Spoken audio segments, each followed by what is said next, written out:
യേശുക്രിസ്തു നമ്മെ പഠിപ്പിച്ചതുപോലെ ഒന്നും നമ്മൾ തിരിച്ച് പ്രതീക്ഷിച്ചുകൊണ്ടല്ല. എന്നാൽ ഇത് നമ്മുടെ രാഷ്ട്രത്തിലെ ഉത്തരവാദപ്പെട്ട പൗരന്മാരെന്നുള്ള രീതിയിൽ നമ്മുടെ ഉത്തരവാദിത്തമാണ്, നമ്മുടെ ചുമതലയാണ്, അത് നമ്മുടെ അവകാശവുമാണ്. ഭരണഘടന നൽകുന്ന അവകാശമാണ്. ആ അവകാശമാണ് ഈ സമൂഹത്തിന് നന്മ ചെയ്യുവാനായിട്ട് നാം ഉപയോഗിക്കുന്നത്.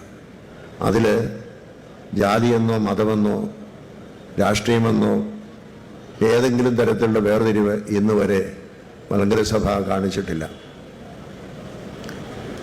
അത് ധൈര്യമായിട്ട് പറയുവാൻ മലങ്കര സഭയ്ക്ക് എന്നും കഴിയും. ആ ഒരു അർത്ഥത്തിൽ നമുക്ക് ഉത്തരവാദിത്തങ്ങൾ വളരെയാണ്. എന്നാൽ നമ്മുടെ കഴിവിൻ്റെ പരിമിതിയിൽ നിന്നുകൊണ്ട് ചെയ്യാവുന്ന എല്ലാ കാര്യങ്ങളും ചെയ്യുക എന്നുള്ളതാണ് നമ്മൾ ഉദ്ദേശിച്ചിട്ടുള്ളത്. അങ്ങനെയുള്ള ഒരു സംരംഭത്തിൻ്റെ ഭാഗമായിട്ടാണ് കേരളത്തിലും കേരളത്തിന് വെളിയിലുമുള്ള എല്ലാ സാമൂഹിക പ്രവർത്തനങ്ങളെയും ഏകോപിപ്പിച്ചുകൊണ്ട്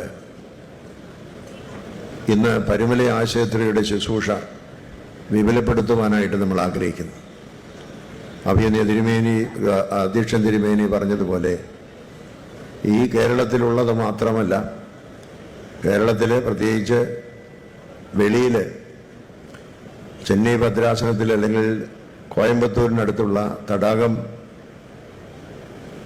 ആശ്രമത്തോടടുത്തുള്ള ആശുപത്രിയും ഈ പരുമല ആശുപത്രിയുടെ സഹകരണത്തിൽ നടത്തുവാനായിട്ടുള്ള റിക്വസ്റ്റുകൾ ലഭിച്ചിട്ടുണ്ട്.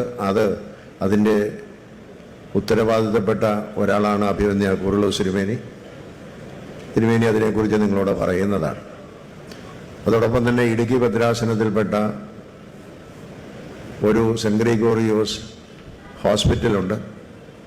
അതും അവിടെ ഒരു ചാരിറ്റബിൾ ഇൻസ്റ്റിറ്റ്യൂഷൻ നടത്തുന്നതാണ്. എങ്കിലും അവിടെ അതാവശ്യപ്പെട്ടതനുസരിച്ച് അവിടെയും പരുമല ആശുപത്രിയുടെ സേവനങ്ങൾ മറ്റാശുപത്രികളെ പോലെ ചെയ്തു കൊടുക്കാനുള്ള ക്രമീകരണങ്ങൾ നമ്മൾ ഇതിനോടകം ചെയ്തിട്ടുണ്ട്. ഇതെല്ലാം മനുഷ്യ സ്നേഹനം, മനുഷ്യരുടെ ഉന്നമനം, നാടിൻ്റെ പുരോഗതി എന്നുള്ളത് കണക്കാക്കിക്കൊണ്ടാണ്.